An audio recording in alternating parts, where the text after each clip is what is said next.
Hey everyone, I want to talk to you today about having more heart and less attack. Despite our fervent wishes, COVID is sticking around, right? It's not going to be here forever, but it's just sticking around.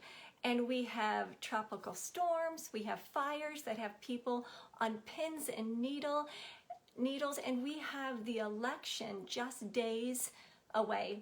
And the political climate could not be more heated, right? Everyone, it seems, has an opinion about something. And oftentimes it's to the detriment of harmony.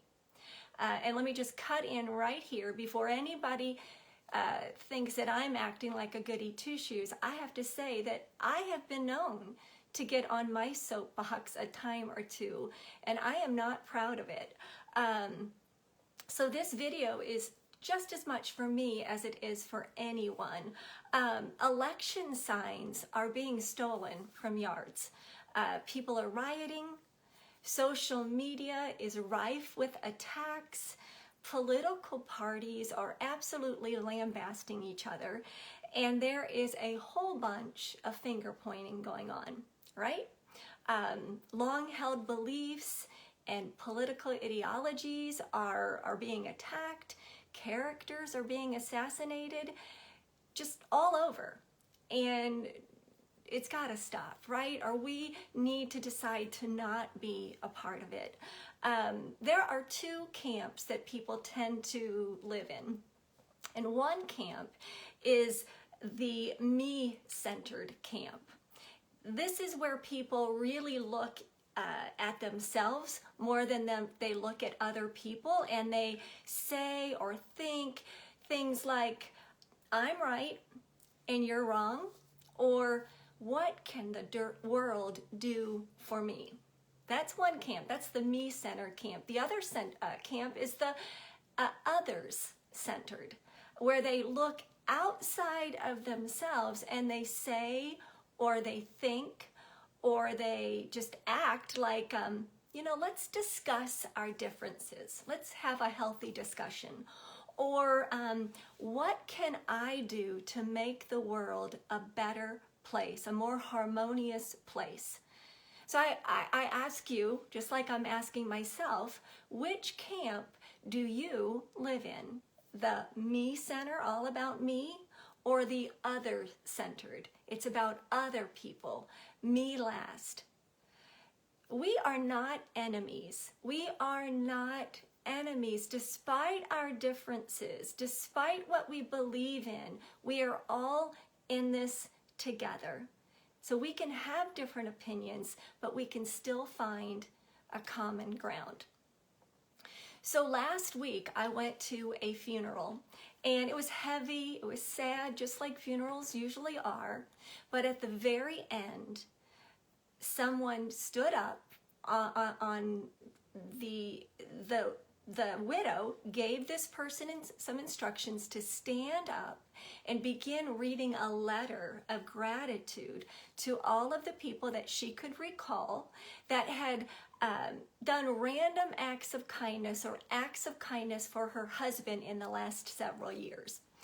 And it wasn't just a generic letter to people, it was a specific thank you to individuals where they were called out by name.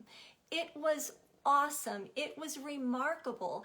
The energy in the room went from heavy and to very light within minutes. It was wonderful. And I thought to myself, man, wouldn't it be nice if we did similar things just by doing or being kind, how it can make the energy in our world go from heavy and to light and just more joy-filled within minutes.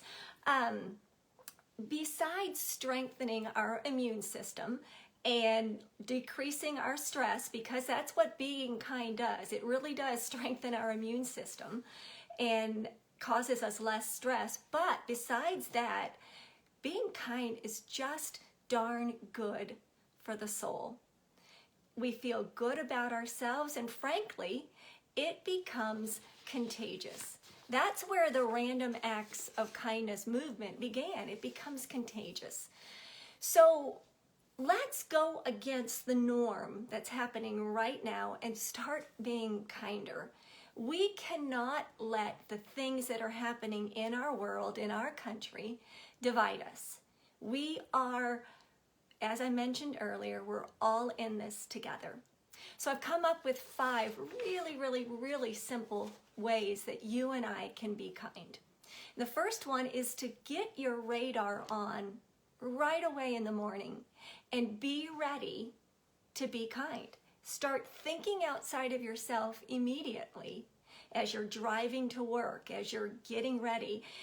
Begin thinking of ways that you can affect people in a positive way. It really is part of the process, is to just get your radar on. Maybe lighten your load a little bit so you're not spreading yourself so thin, so that you have time to speak into others' life. And you can connect with people in such a simple way by just smiling, by wishing somebody well, by helping somebody, and just laughing with somebody.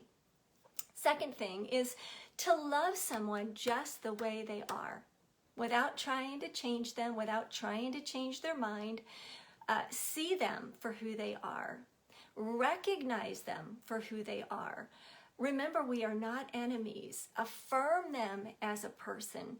Be okay with differences. The world is made up of all kinds of sizes, shapes, colors, views, beliefs, political parties. If we were all the same, it would be really boring. It really would. So love someone just the way they are.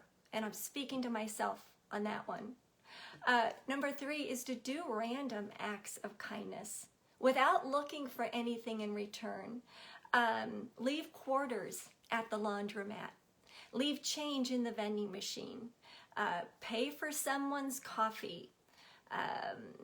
Give somebody your pen. Tutor someone. Shop locally.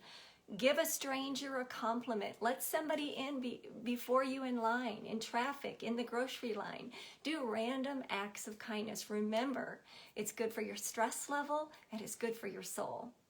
Number 4 is to listen to understand somebody. Not to just hear what they're saying, going in one ear and out the other, but give somebody your full face when you're looking at them. I'm telling you, it can mean the world of difference when you know someone's got eye contact and they're not looking over your shoulder. I mean, ask questions, discuss the content, show the speaker that you really care, and it's a great way to hear somebody's differences.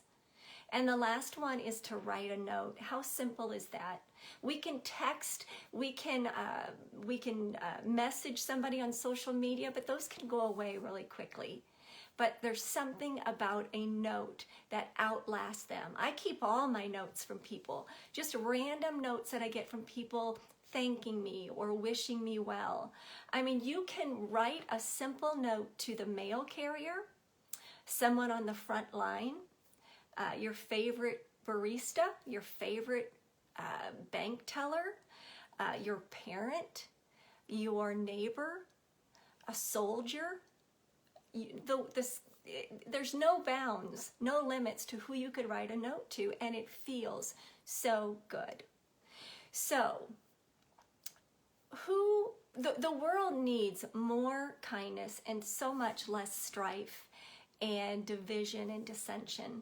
So I hope that you will join me in being more heart than attack, being more heart and less attack. I want to invite you to join a private Facebook group that I have for women called the Confident Woman Club.